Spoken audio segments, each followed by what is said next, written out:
उधर कैबिनेट मंत्री रणबीर गंगवा ने जनता टीवी से खास बातचीत की। इस दौरान उन्होंने हरियाणा बजट सत्र, केंद्रीय बजट समेत कई मुद्दों पर बात की। सुनिए। हरियाणा विधानसभा का बजट सत्र 20 फरवरी से शुरू होगा। मंत्रिमंडल की जो बैठक सोमवार की देर शाम को हुई थी उसमें तारीख तय कर दी गई है और हरियाणा का बजट किस तरीके का होगा और हाल ही में जो केंद्र का बजट पेश हुआ है उसको हरियाणा के कैबिनेट मंत्री रणबीर सिंह गंगवा कैसे देखते हैं, इस पर बातचीत करेंगे। साथ ही तमाम जो विभाग से जुड़े सवाल हैं उन पर भी बातचीत करेंगे। गंगवा साहब, जो 20 तारीख को हरियाणा विधानसभा का बजट सत्र वो शुरू होना है, कैबिनेट ने इसको मंजूरी दी है। हरियाणा के बजट से किस तरीके की उम्मीद करें सर, क्योंकि मुख्यमंत्री जी लगातार तमाम स्टेक होल्डर्स के बीच में गए हैं, उनसे रायशुमारी की है। हरियाणा का बजट कैसा होगा सर? देखिए, हरियाणा का बजट जैसे अभी कल ही जो कैबिनेट की मीटिंग थी उसमें डिसाइड किया है कि 20 तारीख से होगा और टेंटेटिव 18 मार्च तक ये चलेगा, 20 फरवरी से लेकर के। और ये बजट सेशन है और बजट में माननीय सीएम साहब स्वयं जो वित्त मंत्रालय खुद ही देख रहे हैं वो, और हर वर्ग के पास गए हैं, चाहे वो उद्योगपति है, चाहे दुकानदार है, चाहे कृषि से जुड़े हुए लोग हैं, चाहे वैज्ञानिक हैं, अलग अलग जगह जा कर के बातचीत की है। और विधायकों से भी, पक्ष विपक्ष के सभी से जो अच्छे सुझाव जिन जिन लोगों से आए हैं वो उसमें शामिल किए जाएंगे और हरियाणा के लोगों को लगेगा कि ये हमारा बजट है, सरकार का ना होकर के, और वो लोगों के लिए हैं। और जिस तरीके से आदरणीय नायब सैनी जी के नेतृत्व के अंदर लगातार जो वायदे हमने लोगों से किए थे संकल्प पत्र के माध्यम से, उस पर लगातार हमारी सरकार काम कर रही है। और जो आदरणीय हमारे देश के यशस्वी प्रधानमंत्री नरेंद्र मोदी जी का जो एक संकल्प है कि 2047 में जो हमारा देश है वो विकसित राष्ट्र होना चाहिए, उसमें नायब सैनी जी के नेतृत्व में जिस तरीके से, जिस गति से विकास चल रहा है, ये हरियाणा आपको अलग से दिखाई देगा, विकसित हरियाणा अलग से दिखाई देगा। इस दिशा वाला बजट जो है वो आने वाला है। ये जो आप कह रहे हैं 2047 तक विकसित भारत जो है वो बनेगा, इसकी झलक इस बार केंद्रीय वित्त मंत्री निर्मला सीतारमण ने जो बजट पेश किया उसमें भी दिख रही है। उन्होंने दूरगामी सोच की बात की है, लेकिन विपक्ष ये कह रहा है कि मौजूदा वक्त में लोग परेशान हैं, महंगाई बढ़ रही है, रोजगार नहीं है और 2047 में 20 साल है, लेकिन सरकार 2047 की बात बजट में कर रही है केंद्र सरकार, लेकिन मौजूदा वक्त की बात नहीं कर रही है। ये विपक्ष जो केंद्र का बजट आया है उसको लेकर निशाना साध रहा है सर। देखिए, आदरणीय नरेंद्र मोदी जी के नेतृत्व में देश लगातार आगे बढ़ रहा है, विकास के पथ पर है। और जो जिस तरीके से आदरणीय नरेंद्र मोदी जी के प्रधानमंत्री बनने से पहले जो देश की छवि थी, आज जो विश्व पटल के ऊपर जो है आदरणीय नरेंद्र मोदी जी ने देश का गौरव बढ़ाने का काम किया है।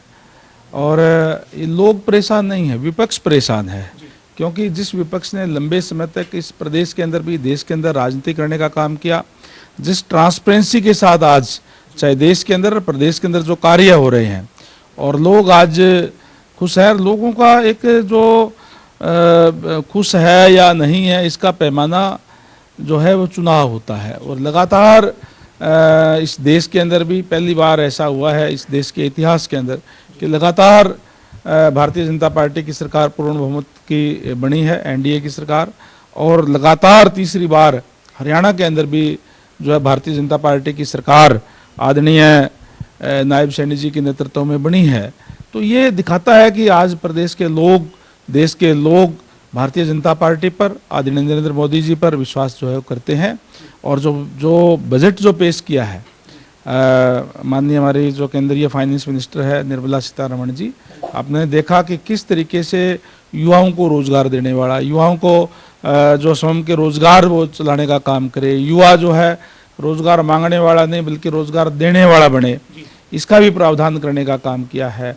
अंत्योदय पे कार्य किया है और जो आयुष्मान भारत का भी दायरा बढ़ाने का काम किया है, जिससे हमारे देश के लोगों को इसका लाभ जो है स्वास्थ्य के लिए जो मिलेगा, इसलिए हर क्षेत्र के अंदर इसके अंदर बजट का प्रावधान करने का काम किया है।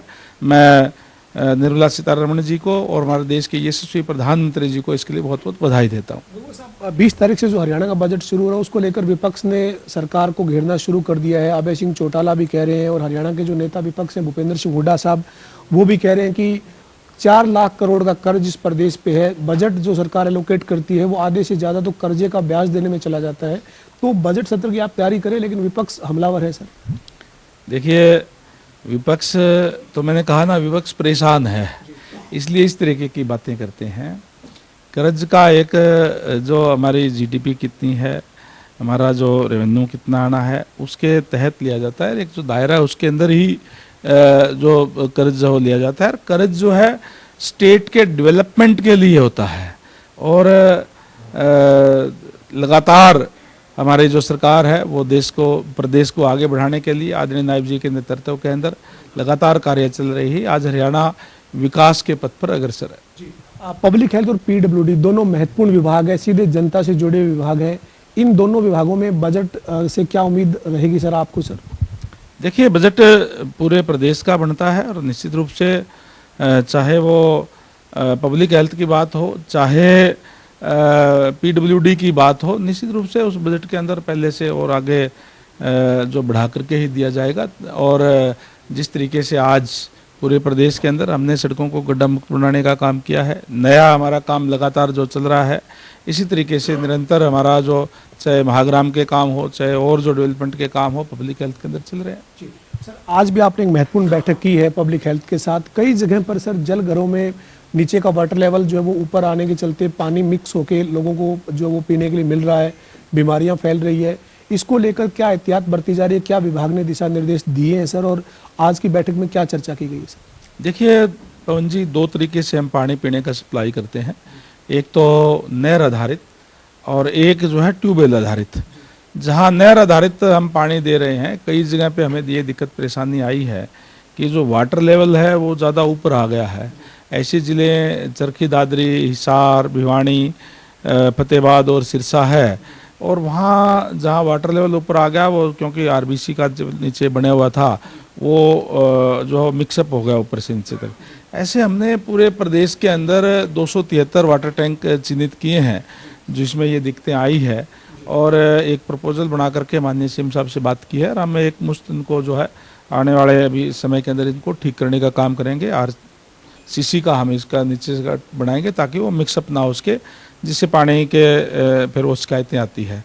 दूसरा, हम ट्यूबवेल आधारित हमारी जो जहाँ हम देते हैं वो कई जगह पे पानी जो है डीप चला गया, नीचे चला गया, वहाँ जो है पानी की जो शिकायतें आती हैं, हमारे हर ज़िले के अंदर लैब बनी हुई है। हम उसको समय समय के ऊपर हम उसको टेस्टिंग कराते हैं। जहाँ जहाँ इस तरीके की दिक्कत आती है तो वहाँ हम या तो नहर आधारित करते हैं या फिर और ट्यूबवेल लगाते हैं जहाँ पर ठीक पानी होता है। जी, तो ये जो जल घरों में पानी साफ और स्वच्छ मिले लोगों को, इसके लिए कोई और भी रणनीति बनी है सर? आज बैठक हुई है, किसी तरीके से कोई और फैसला हुआ उसका? आज तो हमारी ब्लीचिंग पाउडर हमें जो खरीद की हमारी थी, जो लगभग हम 15 से 17 मीट्रिक टन जो ब्लीचिंग पाउडर खरीदते हैं, उसके लिए हमारी जो मीटिंग नेगोशिएशन की थी, हमने अभी उसको डिसाइड करके और उसको एक टेंडर अलॉट करने का काम जो है वो किया है। और महिपाल ढांडा जी वर्चुअल जुड़े थे, मैं और महिपाल ढांडा जी दोनों बैठ करके उसको डिसाइड किया है। सवाल है सर, आपने पब्लिक हेल्थ की बात की, स्वच्छ पेयजल की और तमाम चीज़ों की, लेकिन कैथल जिले में सर एक आरटीआई कार्यकर्ता है कलायत निवासी राधेश्याम, उन्होंने एक आरटीआई लगाई, तमाम तथ्य जुटाए। कैथल पब्लिक हेल्थ में सर जो एसडीओ है, एक्शन है, बोगस बिल पर पेमेंट कर रही हैं, उस मामले की जांच के हालांकि विभाग ने आदेश दिए हैं। आप क्या कहना चाहेंगे सर इस कैथल के मामले में, या फिर पूरे प्रदेश में इस तरीके की अगर कहीं कोई गड़बड़ी है तो? देखिए, कहीं भी अगर इस टाइप की हमें शिकायत मिलती है तो हम तुरंत कार्रवाई करते हैं। और हमने अधिकारियों को स्पष्ट निर्देश दिए हुए हैं कि किसी भी तरीके का भ्रष्टाचार बर्दाश्त नहीं करेंगे। अगर कहीं भी कोई भ्रष्टाचार मिला या काम के अंदर क्वालिटी के अंदर कहीं भी कोई अगर पुअर कंडीशन पाई गई तो निश्चित रूप से हम एजेंसी के खिलाफ भी और जो अधिकारी है उनके खिलाफ भी हम कार्रवाई करेंगे। हमने कार्रवाई की भी है। कई जो इस टाइप के एजेंसी वो पब्लिक हेल्थ में काम कर रही थी, चाहे पीडब्ल्यूडी के अंदर किसी ने अगर कहीं कोई कोताही बरती है तो उनको हमने ब्लैक लिस्ट किया है। अधिकारियों को भी हमने सस्पेंड करने का काम किया है और सख्त निर्देश हमने दिए हुए हैं कि किसी भी तरीके के भ्रष्टाचार को हम बर्दाश्त नहीं करेंगे। कैथल के मामले में भी सर उन लोगों ने आप ही से मुलाकात की, उसके बाद आपने जांच के आदेश दिए थे, उसमें कार्रवाई हुई है, लेकिन आप इस पूरे मामले में उच्च स्तर पे जांच निगरानी करेंगे सर इस पूरे मामले? देखिए, कोई भी कभी भी कोई अगर इस टाइप की शिकायत आती है तो जांच के बाद ही उस पर निष्कर्ष पर निकल सकते हैं। केवल शिकायत आते ही उसको हम ये नहीं मान सकते कि भाई ये तो इसमें तो कमी है। जांच की बात होती है, जांच के बाद इसमें बता पाएंगे। हमारे साथ हरियाणा के कैबिनेट मंत्री रणवीर सिंह गंगवा थे, जिन्होंने तमाम मुद्दों पर बेबाकी के साथ अपनी बात रखी है। वीडियो जर्नलिस्ट विजेंद्र सिंह के साथ पवन सिंह और जनता टीवी, चंडीगढ़।